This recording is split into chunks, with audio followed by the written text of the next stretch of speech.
keessa dhaluun barbaanee garuu waan rabbiin jee malee waan jeen taatu ilmoo kana natti hafee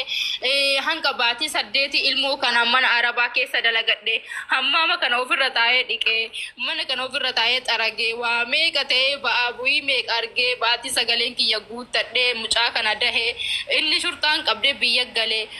ilmoo kanallee dhalee mana ona keessa beela ciisee waa meeqa ta'ee mukayyafan qabu ifaan qabu sanuu mana ona namni kireeffachuu dide keessa namni naa kenne galee akkasii ulmaa bahee baatii 3 moo 4 akkasitti taa'ee mana arabaa dalagachuudha tare ammuman kiyyaafuu dalagarra dhufe inni shurtaan qabee biyya galee maal naan jaa birrii ergii naan jaa yaa abboo birriin qabu silaa birrii qabaadhe ani daa'ima kanaa ofirraa galchee akka hiriyaa kiyya ka duraanitti dalagadha birriin qabu maal si ergaa sila atu daa'ima kana narraa ergite narraa fudhatte jedhee maallaqa naa barbaadde naa ergite narraa fuute ani akka nam tokkoon nu dalagaan jedheen jennaanini yookiin gale yookiin birrii erginaan jedhe obboleessa kiyyaani birriillee hin qabu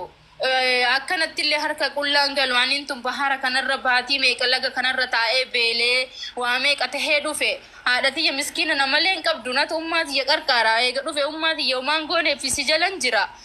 rabbiin ilmoo kana naqattee naqabe anan galuun jedheen akkanatti namni biyya kiyyaa maal laan jedha intalti zaaraa qullaa galte laan jedhan haadhatiyya kadhattuu biyyatti dhiisee biraa deemanii waa tokko goone barraan talaa obboleeyya kiyya osoo waa tokko godhiliif shawwadame isatti dabalame waa tokko goone muka bichaa jajjaaree mana dhiise qorqorroo gubbarra dha'ee fi dhiise jala itti fixnee fi ulaa ittiin galchinee fi ummaan biyya akkanan mana akkasiisan keessa galaa jirti ani isatti ammoo mistira kanallee hin himne maaliif boruu naan arrabsaan jedhee ittiin himne akkuma nama jaaretti jalaa callisee inna basra anjiruu kiyya bultii kiyya oofifadha jedhee ittiin himne bakka isa dhoksee jiruu kiyya jiraachaa jira isa duuba ummaa kiyya 300 ergaa fi dho'isaadhaan amma yoo ani birrii isaa erguu didu yookiin ammoo galuu didu suuraa ani quban qabne kan mana keessatti osoo uffata jijjiirachaa jiru ani akka itti na waraaben beeku rabbisaa arguu bas kama na gallakkiseen arge ganaa qabirallee si gallakkisa kaatiin argin hedduu jira naan jedhe